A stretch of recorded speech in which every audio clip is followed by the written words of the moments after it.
Hai, Bahar Semit. Saya Mbak Gimbal, sang putra alam. Saya Mbak Gimbal menantang kamu duel. Kamu boleh menggunakan golok permata duamu yang kamu bangga-banggakan. Ya, saya cukup menggunakan golok ini.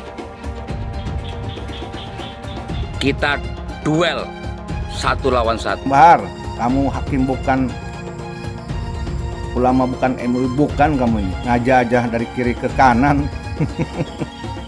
Lucu banget.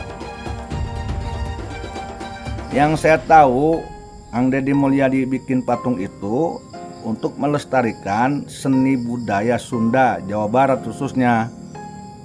Agar cinta seni, agar tidak melupakan seni budaya yang memang harus dilestarikan. Ya, saya yakin Kang Deddy Mulyadi tidak berniat membuat patung itu untuk menyesatkan umat, untuk disembah, nggak mungkin.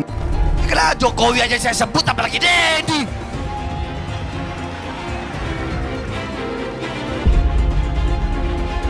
Betul, betul, betul.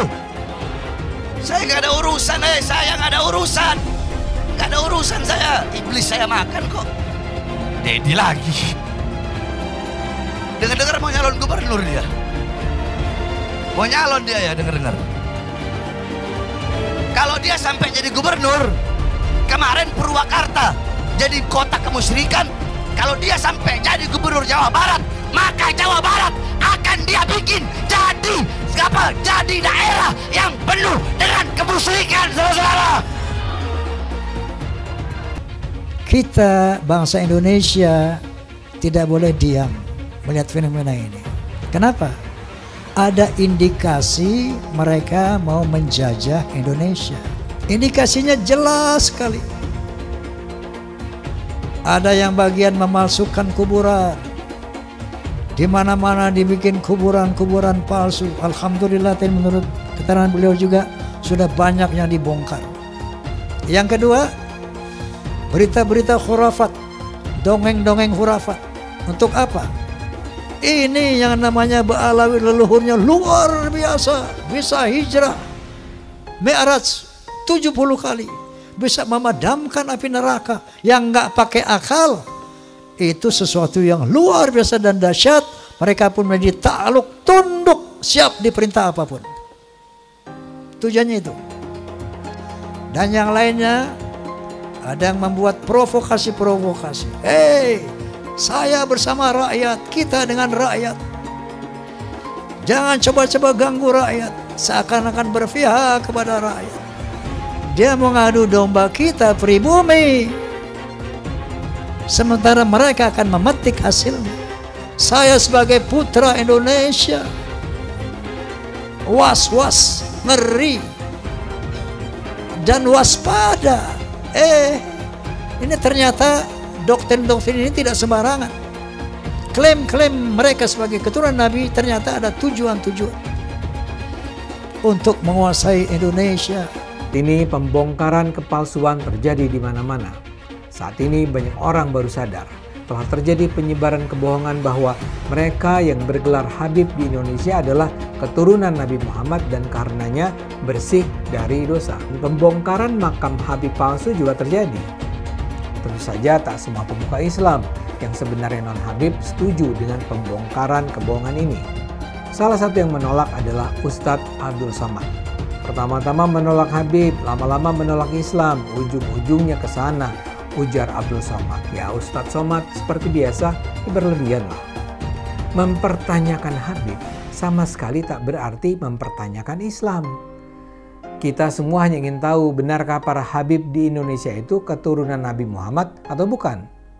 Nasab Ba'alawi di Indonesia tak tersambung ke Nabi Muhammad. Yang percaya sama mereka, ngikutin mereka, mudah-mudahan di akhirat insya Allah dikumpulkan bersama mereka. Tapi yang percaya sama Imat, sama Fuad Pleret, sama Mama Gufron, mudah-mudahan di akhirat dikumpulin sama dia. Lu bayangin seremnya tuh dikumpulin sama Gufron. Gak usah ribet-ribet, kita almarhumah aman ahad, seseorang akan dikumpulkan bersama yang dia cintai. di mana Anda berada, di situ nanti golongan Anda di akhirat. Maka mudah-mudahan kita semua disatukan oleh Allah Subhanahu wa taala. Perlu ana luruskan. Dan Robito juga harus tahu. Robito berpegang teguh kepada Thariqah Ba'alawi. Silahkan buka kitab Manhajus Sawi. Itu Manhajus Sawi, kitab Thariqah Ba'alawi. Di situ kan Syabil Hasan As-Sindi ketika beliau ditanya, "Arifun jahilun afdal min sab'ina alim." Atau satu syarif yang bodoh itu lebih utama daripada 70 orang yang alim. Itu yang berkata Syabil Hasan As-Sindi. Tuh. Jadi harus tahu, jangan ente pikir itu omongan anak, bukan. Syabil Hasan As-Sindi, silakan buka kitab. UAS ketika percaya bahwa Habib itu cucu Nabi, minimal dia punya dalilnya. Dalilnya mana UAS? Bahwa Habib itu cucu Nabi. Saya menantang UAS untuk memberikan dalil. Hei Imaduddin Usman, ini dalil Habib cucu Nabi. Ini sahih. Selama ini tidak ada. UAS jadi mukibin silahkan saja. Tapi jangan bodohi jamaahnya. Kenapa Ustaz Abdul Somad tidak mengikuti Al-Quran? Al-Quran melarang kita untuk mengikuti sesuatu tanpa dalil. Tapi Ustaz Abdul Somad kemudian jamaahnya diminta oleh dia agar mengikuti bahwa Habib itu adalah cucu Nabi tanpa ada dalil. Yang jelas adalah apa yang dikatakan oleh UAS bahwa tidak percaya kepada nasab habaib itu sama dengan tidak percaya pada Islam, itu tidak ilmiah, tidak berdasarkan ilmu pengetahuan, dan membawa jamaahnya kepada taklid buta yang dilarang oleh agama Islam. Lama menolak Habib, nanti lama-lama menolak Islam. Pak Habib Bahar yang sangat kontroversial itu kakinya diciumin oleh santri-santri yang ngantri jalan bebek. Sakit hati ketika melihat ada orang keturunan Yaman kemudian disujudi, diciumi kakinya oleh orang-orang pribumi pesek.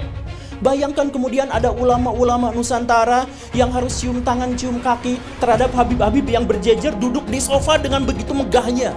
Mereka marah, mereka sakit hati. Karena apa? Karena ada orang sujud di depan orang lain atas nama keturunan Nabi. Ada Habib yang mengatakan, bangsa ini bisa menjadi bangsa yang kuat, yang teguh, tidak kena bencana dan sebagainya karena mencintai para habaib. Para habaib, kan beliau Habib, Pak Novel Al-Idrus. Kemudian dikatakan, siapa yang berani mengkritik, mengkoreksi Habib, maka dia seperti iblis. Orang yang mengklaim sebagai keturunan Nabi tiba-tiba mengatakan kalau ada orang yang mengkoreksi habaib, maka mereka itu adalah iblis atau serupa dengan iblis. Pak Novel Al-Idrus. Sorbannya kiai-kiai itu derajatnya ada di bawah kaki dari Habib. Bahkan ketika Habib itu penzina, tukang narkoba, tukang mabok. Habib terbodoh itu 70 kali lipat lebih mulia daripada kiai-kiai. Satu orang Habib yang bodoh lebih mulia daripada 70 kiai orang Jawa. Kan ngomong gak bener itu.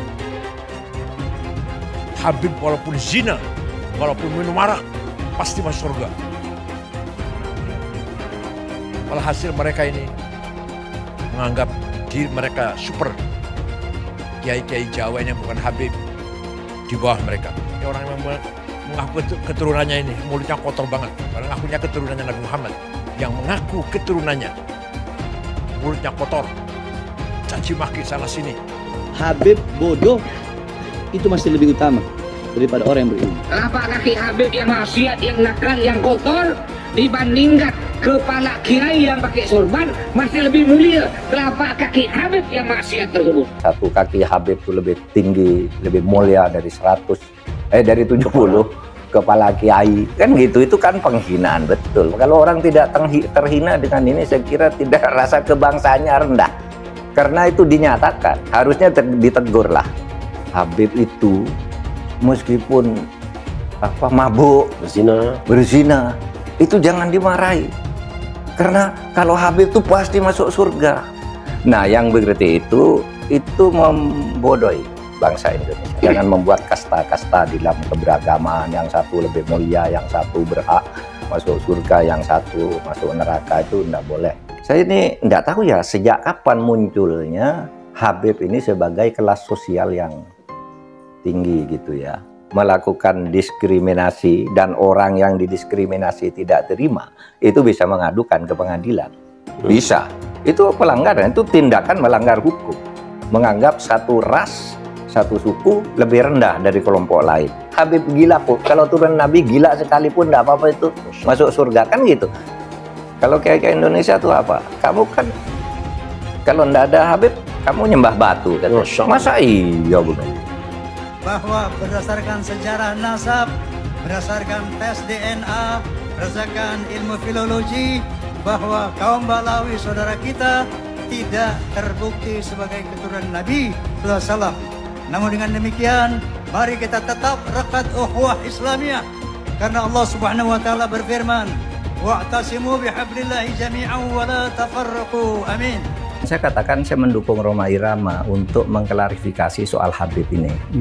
Karena saya terganggu dan tersinggung terhadap perkembangan ini sesudah saya melihat tiap mau tidur saya lihat YouTube pertengkaran Rhoma Irama, Imaduddin, Gus Abbas dengan para habaib itu luar biasa, menimbulkan pro kontra. Lalu saya lihat apa sih masalahnya? Kalau saya sendiri pribadi, mau Habib itu turunan Nabi atau tidak, kalau salah ya kita koreksi, tidak apa-apa. Tetapi yang lebih dari itu, kemudian ternyata muncul klaim-klaim bahwa Republik Indonesia itu ada karena Habib. Wali Songo itu semuanya Habib. Padahal Habibnya baru datang sesudah Wali Songo meninggal. Gitu loh. Lalu diklaim ini turunan Habib ini. Imam Bonjol coba dibilang itu Habib Sahabuddin. Itu dari mana? Kok Imam Bonjol Habib Sahabuddin gitu. Lalu ada hurufatnya bahwa kakek saya yang nama Mugaddam itu bisa membentak malaikat mungkar dan nakir katanya.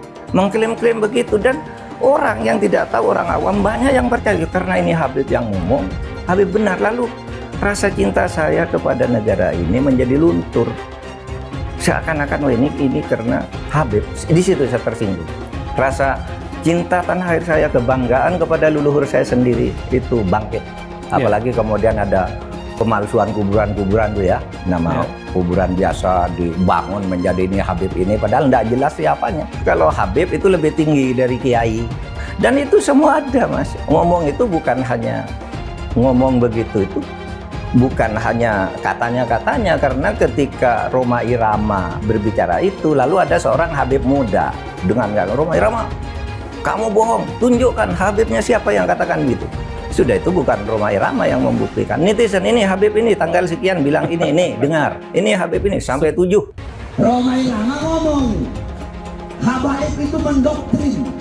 Kalau Habib mau dia maksiat, mau dia zina, mau dia mabuk, tetap masuk surga.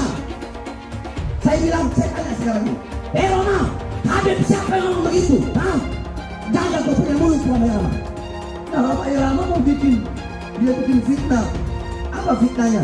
Doktrin Ba'alawi, doktrin habaib. Kalau ada Habib mabuk, berbuat dosa, judi, itu masuk surga. Makanya saya tanya, siapa Habibnya? Di mana? Kapan dia ngomong? Kalau memang ada Habib yang ngomong begitu, saya yang bantai dia di depan Rhoma Irama, saudara. Makanya Rhoma Irama jangan asal fitnah. Jaga kau punya mulut, jaga kau punya batu. Awas, jangan. Udah tua kau tanah pakai main fitnah. Ketika tes DNA, mereka menolak, bahkan menghukumkan tes DNA ini haram. Ini kan lebih nambah lagi kecurigaan umat bahwa dia tidak mau tes DNA karena takut ketahuan aslinya. Sementara secara internasional telah terdeteksi bahwa Ba'alawi ini dari beberapa pemeriksaan dari kalangan mereka yang dari Yaman dan dari sini, berapa orang telah terkonfirmasi haplogrupnya adalah G. Sementara keturunan Nabi adalah haplogrupnya adalah J1. Ini diskursus yang internasional loh, bukan diskursus nasional gitu. Ini sudah menjadi bahasan dunia dan sudah terkonfirmasi bahwa upload grup yang namanya Baalawi, ya. Itu G. Seorang anak Habib yang artinya adalah keturunan Nabi Muhammad, walau bermabuk-mabukan, berzina, mencuri, berjudi, tetap akan jadi ahli surga, akan masuk surga. Apakah seorang Habib itu punya posisi istimewa dalam umat Islam? Apakah Habib sedemikian istimewa sehingga dia bebas dari kesalahan dan dosa? Itu adalah substansi yang sering dibicarakan dalam pembicaraan soal Islam. Misalnya ada Habib yang menyatakan, ada darah Nabi di tubuhku. Jika kau menyakitiku, kau juga menyakiti Rasul. Atau ada juga yang menyatakan, satu Habib bodoh lebih baik dari 70 kiai yang alim. Atau ada yang bilang, kaki Habib lebih mulia daripada kepala kiai. Buat saya ini sangat mengherankan. Mengapa Bahar harus marah-marah? Tapi bukan hanya Bahar yang marah-marah. Habib lain yang ngomel adalah Rizik Syihab. Tapi kalau dipikir-pikir, barangkali juga kemarahan mereka ini adalah ekspresi ketidaknyamanan mereka akhir-akhir ini terhadap banyaknya keraguan tentang posisi kehabiban di Indonesia. Beberapa tahun terakhir ini memang meluas pertanyaan-pertanyaan yang diajukan tentang apakah Habib itu memang sebuah posisi yang layak dihormati. Bahkan ada studi ilmiah yang menunjukkan bahwa para Habib di Indonesia hampir pasti bukanlah keturunan Nabi Muhammad. Sangat mungkin ini semua mengganggu kenyamanan mereka. Habib itu tidaklah sakral dan dapat dihukum Tuhan karena ia berdosa. Yang menentukan posisi seseorang adalah ketakwaannya, bukan kehabibannya. Jadi Habib yang ada di Indonesia semuanya palsu katanya. Silakan dijawab tapi ilmiah. Silakan imam itu dijawab tapi ilmiah, jangan marah-marah, jangan. Ayo ilmiah, tunjukkan kalau Habib kita ini betul, benar. Tunjukkan kebenarannya dengan data fakta. DNA, tidak perlu DNA lah, DNA. Banyak orang hari ini jadi mempertanyakan nasab para habaib atau klan Baalawi yang ada di Indonesia. Kenapa kemudian diragukan bahwa mereka ini adalah keturunan Nabi Muhammad SAW? Karena para habib-habib ini itu sudah keterlaluan gitu ya. Mereka sudah kayak merasa di atas angin gitu ya. Terus kemudian mau bertindak semena-mena. Dari pernyataan Bahar itu, kita jadi kemudian semakin meragukan gitu, semakin curiga. Oh, jangan-jangan emang nggak ada nasabnya gitu. Penelitian Kiai Imaduddin ini ditemukan bahwa ternyata para habaib yang ada di Indonesia dari klan Baalawi ini nggak ada silsilahnya kepada Nabi Muhammad SAW. Sekarang coba buktikan bahwa para habaib yang ada di Indonesia itu adalah keturunan Nabi Muhammad SAW. Nasabnya seperti apa? Sudah setahun lebih para habaib ini diberikan waktu untuk memberikan bukti, ternyata mereka tidak mampu untuk membuktikannya. Keturunan Nabi di Indonesia terputus nasabnya sehingga perlu diragukan. Perdebatan soal keaslian keturunan Nabi semestinya sudah cukup menyadarkan umat bahwa silsilah dicatat oleh manusia dan karenanya bisa mengandung gaib. Terbongkarnya jual beli gelar Habib merupakan bukti lain bahwa status Habib bisa saja didapatkan dari rekayasa. Karena itu, fanatisme terhadap keturunan Nabi patut dikritik. Hal itu juga mengingkari kodrat bahwa setiap manusia terlahir setara. Jangan lupa, umat Islam di jagat raya salatnya tidak akan diterima oleh Allah Subhanahu wa Ta'ala kalau tidak mau mendoakan Habib. Umat Islam mulai gaya, mulai mengkoreksi Habibnya, mulai mengkoreksi ulama-ulama dari anak cucu Nabi Muhammad SAW. Orang yang seperti itu mirip dengan iblis. Habib Bahlul lebih baik para 70 kiai. Keyakinan agama apa gitu ya. Kalaupun ini hadis, itu harus ditolak. Nggak mungkin itu hadis. Karena hadis harus korelasi dengan Al-Quran. Dan yang kedua, hadis itu harus cocok dengan logika. Ini nggak ada dasarnya, apalagi kitab gitu. Para habib ini mencoba ya membangun kasta baru dalam Islam gitu. Kasta. Tolonglah saudara-saudara yang mengaku suriat Nabi itu jangan dirusak lah yang sudah berjalan selama ini. Jangan dipecah dengan adanya kasta-kasta baru, mengatasnamakan Tuhan, mengatasnamakan Nabi Muhammad, seolah-olah kalian ini pemegang kunci surga. Mereka menyatakan dirinya mulia, kita jauh lebih mulia. Ayo dalam bidang apa, prestasi apa? Mana ada Yaman berprestasi? Tionghoa banyak. Dari bulu tangkis macam-macam, dari kegiatan bisnis, keren gitu. Kalau si Dowir Habaib nggak ada apa-apanya. Makanya dia jualan nasab karena kalah bersaing dengan pribumi dan Tionghoa. Mereka tuh pemalas, pembohong, ngaku-ngaku cucu Kanjeng Nabi. Ya nggak bisa, mereka aja rezekinya dari pribumi kok gitu. Kalau pribumi rezekinya dari kerja keras. Jangan takut ngomong Habib Dhowir, Habib goblok. Karena Habib itu sudah menghina duluan. Habib itu ngatain pribumi itu ahwal, tidak sederajat. Ngomong karomah itu bohong semua itu. Habaib itu. Memadamkan api neraka jahanam Mi'raj. Berapa kali? 70 kali sehari. Datuknya itu bisa membuat rantai emas dari yang dibentangkan dari langit ke bumi. Ya kan goblok gitu. Itu gitu, goblok gitu. Nggak masuk akal gitu. Kenapa? Goblok ya nggak apa-apa gue bilang goblok Habaib. Karena Habaib sudah mengatain gua ahwal, sudah mengatain gua tidak sederajat. Satu Habib, walaupun Habibnya jahlun, maksudnya bodoh kata Iwan, itu ukurannya perbandingannya amat 70 kiai yang alim. Kami adalah majikan kalian, kami adalah pemilik bangsa, kami adalah pemilik kedaulatan Indonesia. Hai teman-teman, tahun ini adalah tahun yang bagus untuk trading di market kripto, terutama Bitcoin dan kripto lainnya. Teman-teman bisa gunakan kesempatan ini untuk mencari cuan dengan trading di market kripto. Untuk trading, teman-teman cukup registrasi dengan menggunakan link di kolom deskripsi, lalu deposit, tentukan apa yang ingin kalian tradingkan, lalu tekan tombol buy. Sesimpel itu. Jika ada pertanyaan, teman-teman bisa hubungi WhatsApp di kolom deskripsi. Saya juga mau mengajak teman-teman untuk bergabung di komunitas trading yang ada di kolom deskripsi. Di sana saya akan memberikan sinyal trading yang bisa teman-teman ikuti. Seperti biasa, kalau kamu suka dengan video ini, jangan lupa komen, klik like, dan subscribe. Murid kiai nanti jadi kiai, bahkan bisa lebih dari kiai. Ada jamaah yang muridnya disebut bukan santri tapi muhibbin, gurunya disebut Habib. Selama-lamanya muhibbin ini nggak bakal jadi Habib.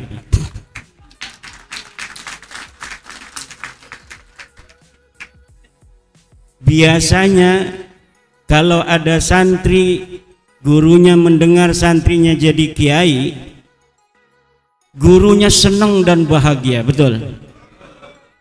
Tapi kalau ada Habib punya murid muhibbin, dia dengar muhibbinnya sekarang udah jadi Habib, kira-kira senang apa enggak dia? Itu bisa dipersekusi, saudara, betul enggak? Ajaran Islam sebagaimana yang diajarkan oleh Al-Hasan Ibnul Hasan radhiyallahu anhu, in ata'na Allah fa ahibbuna wa in asayna Allah fa abghiduna. Kalau kami keturunan Rasulullah ini taat kepada Allah, maka cintai kami. Kalau kami bermaksiat kepada Allah, maka bencilah kami. Ini ajaran daripada keturunan asli Rasulullah pakai sod, yang sudah lulus tes baik secara kitab-kitab nasab, mungkin juga pada waktu itu sudah lulus DNA. Di media sosial kita sering dijejali oleh nada-nada minor dari ajaran Islam yang dibungkus ajaran Islam, tapi sebenarnya itu bukan ajaran Islam. Fadilatun nasab alal ilmi, ini adalah ajaran-ajaran yang tidak berdasar dan berasas kuat daripada dalil-dalil agama. Dalil-dalil agama sudah jelas. Yarfa'illahu alladhina amanu minkum walladhina utul ilma darajat. Jelas orang yang beriman dan berilmu adalah orang yang paling tinggi derajatnya. Tapi banyak di kitab-kitab yang di kalangan orang-orang yang mengaku sebagai keturunan Rasulullah walaupun belum terkonfirmasi. Bahkan di dalam ajaran Al-Quran, orang-orang yang menisbatkan dirinya kepada Rasulullah, apabila dia berbuat maksiat, maka maksiatnya itu yudha'af lahal adzabu dhi'fain, akan ditikelkan, akan dilipatkan kesalahannya itu, dianggap akan diberikan 2 kali siksa. Kalau orang-orang yang tidak ada kaitan dengan Rasulullah bermaksiat 1, maka dia akan mendapatkan dosa 1. Kalau orang-orang yang menisbatkan diri kepada Rasulullah bermaksiat, maka dosanya 2. Dan setiap narasi yang berbeda dengan Al-Quran ini ditolak mentah-mentah. Nasab, Al-Quran telah mengatakan fala ansaba, tidak ada nasab di hari kiamat yang akan bermanfaat. Setiap ada dalil-dalil di bawahnya yang bertentangan dengan itu, patut diduga bahwa dalil-dalil itu adalah dhaif. Orang alim yang bukan keturunan Rasul itu lebih tinggi derajatnya daripada orang yang bodoh yang dia bernisbat bernasab kepada Rasulullah Muhammad sallallahu alaihi wasallam. Hampir seluruh ulama-ulama berpendapat hal yang sama, bahwa syaraful ilmi yafuqu ala syarafin nasab. Yang aneh, orang yang gak punya nasab bela-bela narasi bahwa nasab lebih utama daripada ilmu. Aneh. Ada orang ngajak-ngajak perang, megangin mic, teriak-teriak, siap perang, siap, siap perang, siap. Ya perang sama siapa? Kita kagak ada musuhnya, betul? Perang sama siapa?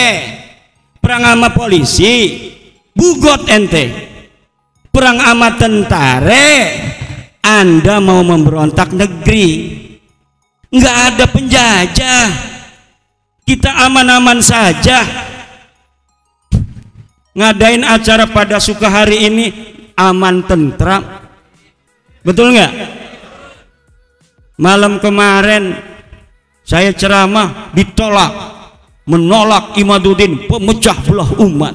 Saya datang aja, ngapain coba, mana? Kagak ada yang mongol. Kita sudah bisa ukur, saudara, keberanian orang-orang yang hari ini ada di Indonesia. Orang-orang yang hari ini ada di Indonesia, yang berani siapa? Yang berani adalah mereka, orang-orang Indonesia yang leluhur mereka ada di Surabaya pada tanggal 10 November 1945. Mereka bilang mereka pemberani. Hei, kamu dan keluargamu, ketika 1926 rakyat Banten perang, kamu dan keluargamu ada di mana?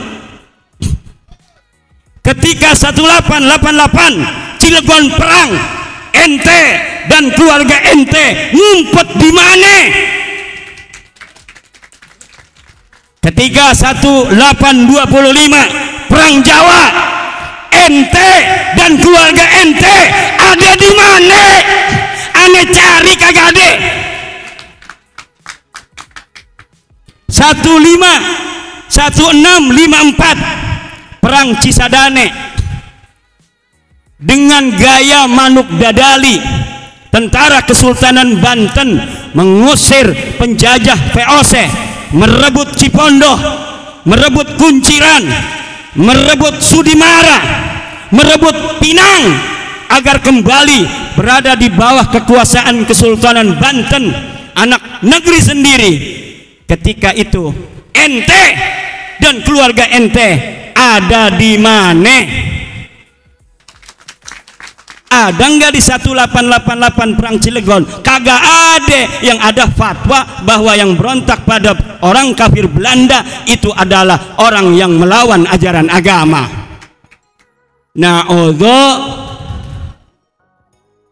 Mengapa banyak betul yang cinta buta dengan Habib? Padahal mereka bisa saja Habib palsu, karena tidak ada tes DNA yang membuktikan bahwa mereka adalah Habib asli. Sebetulnya saya malas sekali membahas tentang nazab, apalagi nazab dari Yaman, karena keturunan Nabi hanya bisa dibuktikan dengan tes DNA. Belum tentu juga dia betulan keturunan Nabi, karena tidak ada tes DNA. Bisa saja dia ngaku-ngaku. Mengapa setiap orang yang ke Arab-Araban yang belum paham betul asal-usulnya, belum jelas nasabnya, apakah betul keturunan Nabi atau bukan, lalu kita junjung habis-habisan, sampai kita cium tangannya berkali-kali. Pengajaran ini harus kita perhatikan baik-baik. Masa kita harus patuh dan hormat kepada Habib yang belum jelas nazab dan keturunannya? Disuruh cek DNA saja dia malah ketakutan. Kebiasaan memuliakan Habib itu seakan-akan hukumnya wajib. Sampai segitunya, kalau ketemu orang yang bergelar Habib, dielulukan dan dipuja-puja. Ya kalau itu memang Habib betulan. Kalau dia Habib abal-abal gimana? Zaman serba modern seperti ini, siapa saja bisa mengaku keturunan Nabi. Bisa melakukan tes DNA. Sebelum koar-koar di atas mimbar, dakwah sebagai cucu Nabi. Setelah tes DNA, hasilnya harus diumumkan kepada publik. Apakah yang bersangkutan keturunan Nabi atau bukan? Jangan terus membodohi masyarakat dengan menjual nazab untuk memperbaiki nasibnya sendiri. Jual nazab untuk mengumpulkan pundi-pundi rupiah dan kaya raya dengan membohongi masyarakat. Ya bolehlah seorang Habib kita hormati, asalkan semua mengaku sebagai Habib mau tes DNA. Berani tidak kalian tes DNA? Hasilnya diumumkan di masyarakat. Itu baru adil. Kalau para Habib tidak berani tes DNA, jangan disanjung-sanjung. Apalagi ajaran yang disampaikannya penuh dengan kata-kata kotor sebagai ujaran kebencian. Bisa jadi Habib ini merupakan cucu palsu. Adapun keturunan Arab ini biasanya tidak perlu dipanggil Habib. Hal ini dilakukan agar tidak ada perbedaan kasta. Seakan-akan keturunan Arab derajatnya di atas pribumi dan di atas keturunan Cina. Seakan-akan Cina itu di bawah orang Arab. Tapi saat ini negara Cina sudah menjadi nomor 1 di dunia. Yaman atau Arab bisa apa? Arab seharusnya belajar ke negeri Cina. Seperti kata kitab suci, belajarlah sampai ke negeri Cina. Jadi jangan sampai kalian mencintai orang yang ngaku Habib melebihi cinta kalian terhadap orang tua, bapak, ibu, saudara, dan guru-guru Anda. Mengapa sampai sekarang masih banyak orang yang mencintai Habib tanpa melihat asal-usulnya, tanpa mengetes, cek DNA dia. Siapapun orangnya, mau Habib atau siapapun dia, kalau ngajari untuk membenci orang lain, jangan diikuti. Bagaimana opini kalian semua? Tuliskan opini kalian tentang gelar Habib. Apakah mereka pantas untuk dilakukan cek DNA? Untuk memastikan mereka betul keturunan Nabi. Jangan mau lagi kita dibohongi dengan nazab-nazab yang mengaku-ngaku sebagai Habib atau keturunan Nabi. Harus ada cek DNA yang membuktikan betul bahwasanya mereka memang keturunan Nabi. Supaya rakyat tidak dibodohi lagi. Jika kalian setuju dengan pendapat saya, pastikan Anda semua like video ini. Dan pastikan Anda membagikan video ini ke teman dan family Anda supaya mereka semua mengetahui tentang informasi ini. Tekan tombol subscribe dan bunyikan lonceng notifikasi supaya kamu tidak ketinggalan info dari channel Suara Minoritas.